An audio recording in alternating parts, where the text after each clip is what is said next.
Supreme court में आज से अयोध्या के राम मंदिर विवाद की रेगुलर सुनवाई शुरू होगी। देश की सर्वोच्च अदालत में ये सबसे अहम केस है।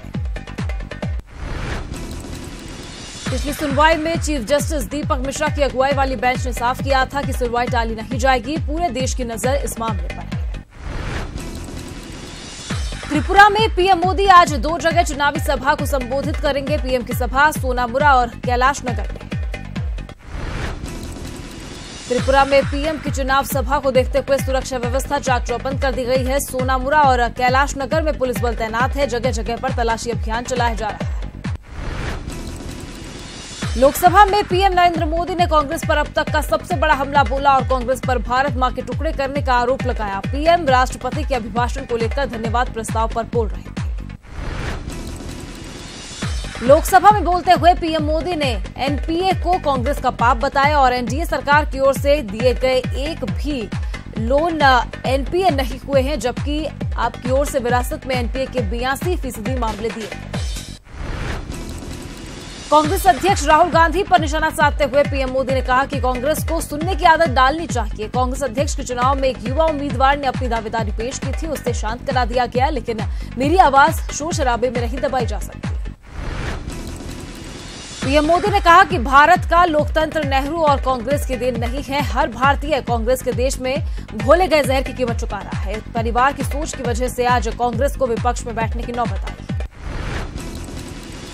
पीएम मोदी ने एनडीए सरकार की उपलब्धियां गिनाते हुए विदेश में भारत की छवि बदलने की बात कही। साथ ही कहा कि भ्रष्टाचार के कारण जमानत पर जीने वाले लोग नहीं बचे।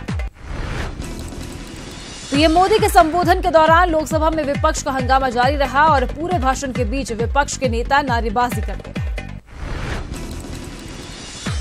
प्रधानमंत्री नरेंद्र मोदी ने राज्यसभा में कांग्रेस पर हमला जारी रखा और गुलाम नबी आजाद पर निशाना साधा। पीएम ने कहा कि बाहर कोई उन्हें सुनता नहीं है, इसलिए वो यहां आकर बोलते हैं।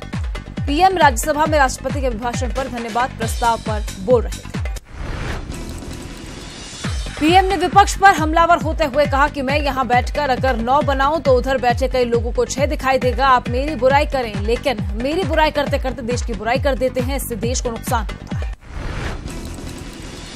पीएम मोदी ने कहा कि कांग्रेस मुक्त भारत मेरा नहीं, राष्ट्रपिता महात्मा गांधी का विचार था। कांग्रेस कहती है कि उसे न्यू इंडिया नहीं चाहिए। क्या आपको घोटाला वाला भारत चाहिए? एनडीए सरकार लक्ष्य पर काम करती है।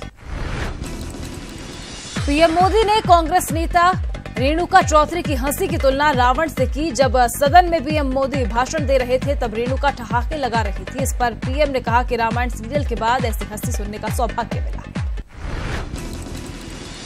पीएम मोदी के हमले का जवाब कांग्रेस अध्यक्ष राहुल गांधी ने कविता के जरिए ट्वीट पर दिया। ट्वीट में राहुल ने लिखा कि बहुत लंबी थी साहब की बात, सदन में दिन को बता दिया रात।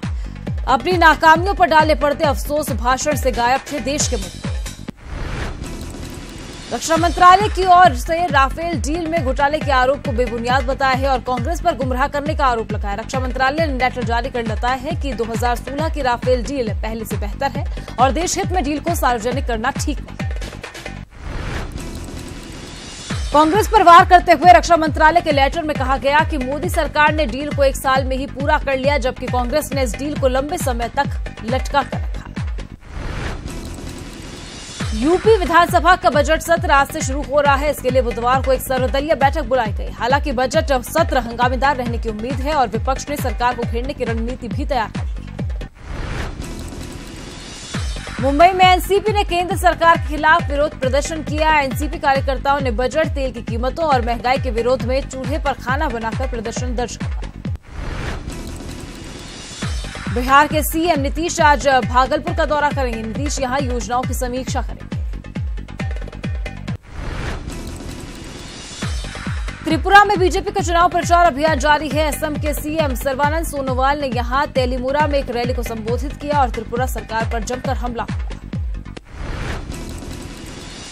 सऊदी अरब के दौरे पर गई विदेश मंत्री सुषमा स्वराज ने रियाद में एक कैमल रेस का लुत्फ उठाया। देश में बहुत जल्द ड्राइविंग लाइसेंस आधार से लिंक किए जाएंगे। एनआईसी एक सिस्टम तैयार कर रहा है जिसमें देश भर के ड्राइविंग लाइसेंस धारकों का रिकॉर्ड रखा जाएगा। सुप्रीम कोर्ट को ये पूरी जानकारी दी गई है। वित्त मंत्री अरुण जेटली की तरफ से दायर किए गए आपराधिक मानहानि के मामले में पटियाला हाउस कोर्ट में आज सुनवाई होगी, जहां दिल्ली के सीएम अरविंद केजरीवाल ने आरोप लगाया था कि जेटली ने डीडीसीए का अध्यक्ष रहते हुए उनके पद का दुरुपयोग किया। आम आदमी पार्टी के 20 विधायकों की सदस्यता रद्द करने के फैसले को चुनौती देने वाली याचिका पर दिल्ली हाईकोर्ट आज भी सुनवाई करेगी। बुधवार को दिल्ली हाईकोर्ट ने आम आदमी पार्टी के अयोग्य ठहराए गए विधायकों की याचिका पर अब हर दिन सुनवाई करने के आदेश जारी किए। ताजमहल को सुरक्षित रखने के लिए योगी सरकार सुप्रीम कोर्ट में आज विजन डॉक्यूमेंट देगी। पिछली सुनवाई में सुप्रीम कोर्ट ने 300-400 सालों तक ताजमहल को सुरक्षित रखने का विजन डॉक्यूमेंट मांगा था। दिल्ली की पटियाला हाउस कोर्ट ने आज 8,000 करोड़ रुपए के मनी लॉन्ड्रिंग मामले में लालू यादव की बेटी मीसा भारती और अन्य के खिलाफ फैसला सुनाएगा। पिछली सुनवाई में कोर्ट ने ईडी द्वारा दायर आरोप पत्र पर फैसला सुरक्षित रख लिया था। दिल्ली के मैक्स हॉस्पिटल के लाइसेंस रद्द मामले में आज सुनवाई होगी। इससे पहले जुड़वा बच्चों की मौत के मामले में सुनवाई कर रही अदालत ने मैक्स हॉस्पिटल का लाइसेंस रद्द करने के दिल्ली सरकार के आदेश पर लगी रोक 1 महीने के लिए बढ़ा दी थी। गुजरात के अंकलेश्वर में गाय के बछड़े को चोरी करने का सीसीटीवी फुटेज सामने आया है और चोरों ने बछड़े को चोरी करने के लिए कार का इस्तेमाल किया। चोर बछड़े को कार की डिक्की में डालकर ले गए। योग गुरु बाबा रामदेव ने एक प्रेस वार्ता के दौरान अपने जीवन के संघर्ष को साझा किया। बाबा रामदेव उनके जीवन पर आधारित टीवी सीरियल की प्रमोटिंग के मौके पर बोल रहे थे। यूपी के ग्रेटर नोएडा में ऑटो एक्सपो 2018 की शुरुआत हो गई है। बुधवार को हीरो मोटरसाइकिल ने बाइक स्कूटी लॉन्च की। केआईए की ओर से नई कार की लॉन्च की गई। वहां पर टोयोटा की ओर से भी नई गाड़ी पेश की। टीम इंडिया ने तीसरे वनडे में दक्षिण अफ्रीका को 124 रनों से हराया। जीत के लिए 304 रनों के लक्ष्य का पीछा करने उतरी प्रोटियास टीम 179 रनों पर ढेर। तीसरे वनडे में जीत के साथ ही टीम इंडिया ने 6 मैचों की वनडे सीरीज में 3-0 की बढ़त बना ली है, जहां पर सीरीज का चौथा वनडे 10 फरवरी को खेला जाएगा। केपटाउन वनडे भी कैप्टन विराट कोहली ने शतकीय है। इसमें पारी खेली। कोहली ने अपने करियर का 34वां शतक जमाते हुए नाबाद 160 रनों की पारी खेली, जिसमें 12 चौके और 2 छक्के शामिल थे। कोहली का सीरीज में ये दूसरा शतक था। भारतीय महिला टीम ने दक्षिण अफ्रीका को दूसरे वनडे में 178 रनों से हराकर 3 मैचों की वनडे सीरीज पर कब्जा कर लिया है। सीरीज में मिताली एंड कंपनी 2-0 से आगे है।